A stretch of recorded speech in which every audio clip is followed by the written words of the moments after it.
पहले नंबर में ब्रह्मा, इसका मतलब ब्रह्मा भी नंबरवार बनते हैं।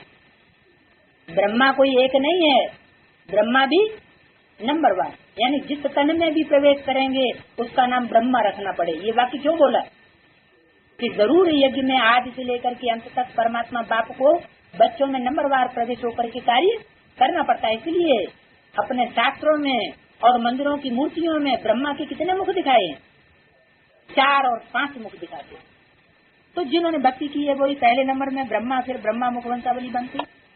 आप ही पूज्य भी ये बनते हैं, पहले नंबर में पूज्य, वो ही फिर पहले नंबर में पुजारी बने, फिर पूज्य हम बनेंगे। भक्ति का फल भी मुझसे मिलेगा, सबको थोड़े ही मिलेगा। ब्राह्मण ही फिर पढ़ करके देवता बनते, तो भक्ति का फल मुझसे मिलेगा।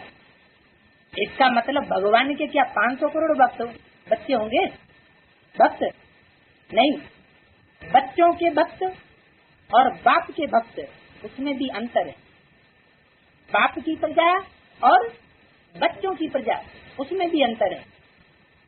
बाप के वारसदार और बच्चों के वारसदार, उसमें भी अंतर है।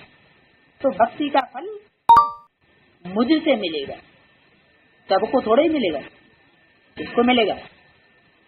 जो मेरे से कनेक्टेड होंगे उनको मेरे से मिलेगा, जो माया से कनेक्टेड होंगे उनको माया से मिलेगा। ब्राह्मण ही फिर पढ़ करके देवता बनते।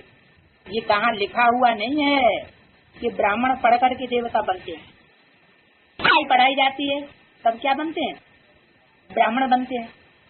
वो मशीनरी कब चली?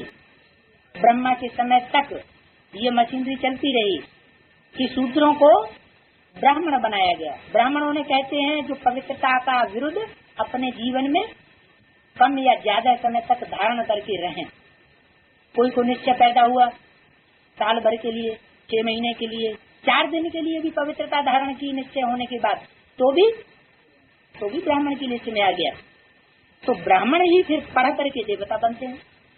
ऐसे नहीं ब्राह्मण बन गए तो सब कुछ हो गया। ब्राह्मण भी बने और फिर ब्राह्मण बन करके फिर क्या हो? फिर पढ़ाई करें।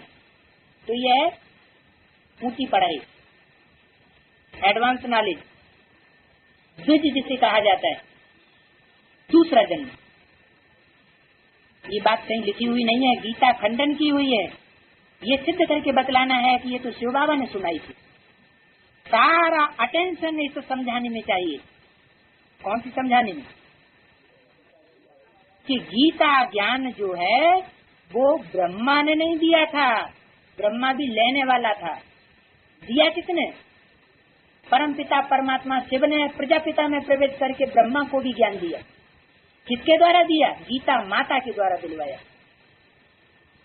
क्या? परम पिता परमात्मा पहले प्रवेश करके रचयिता बनते हैं, क्रिएटर बनते हैं साकार में, और फिर अपनी बन्नी रचते हैं। किसको? जगत अम्बा को। और जगदम्बा के मुख से फिर किसने सुना?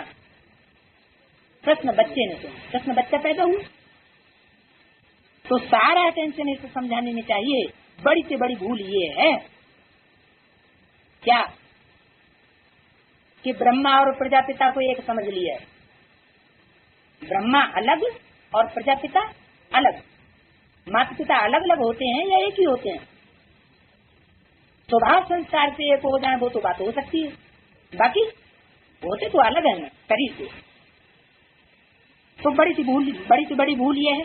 भीष्म पितामह आदि को मालूम तो पड़ा है ना कि इन्होंने इन्हों को ज्ञान बाण मारने वाला कौन था? कौन था? दिखाते हैं कि छोटी कन्याओं ने भीष्म पितामहों को बाण मारे। तो ये भी गायन कहाँ का है? ये भी संगम युग का गायन है, जो बड़े बड़े ऋषि मुनि विद्वान पंडित आचार्य बने बैठे हैं। लंबी आयु वाले पढ़ते पढ़ते बुढ़े हो गए, 50-55 साल जिनको हो चुकी, वो उस गहराई को नहीं समझ सके। जैसे भक्ति मार्ग में कहते हैं कि इतने बड़े बड़े ऋषि मुनि हो गए, उन्होंने भगवान को नहीं पहचान पाया, और ये कल की बच्चियां निकली ये भगवान को जानती हैं। तो जो बात दुनिया के लिए लागू होती थी वही बात अब ब्राह्मणों की संगम की दुनिया है, जो बड़े बड़े विद्वान आचार्य और बड़े बड़े सन्यासी हैं। अब उनकी बुद्धि में भी ये बात बैठेगी क्या? उन भीष्म पितामह आदि को भी मालूम पड़ा है ना कि इन्होंने ज्ञान बाण इनको ज्ञान बाण मारवाने वाला कौन है और किसके द्वारा मरवाए। ये समझेंगे जरूर कि जरूर कोई ताकत है जो इतनी छोटी छोटी बच्चियां हमको ज्ञान के बाण मार के घायल कर रही है।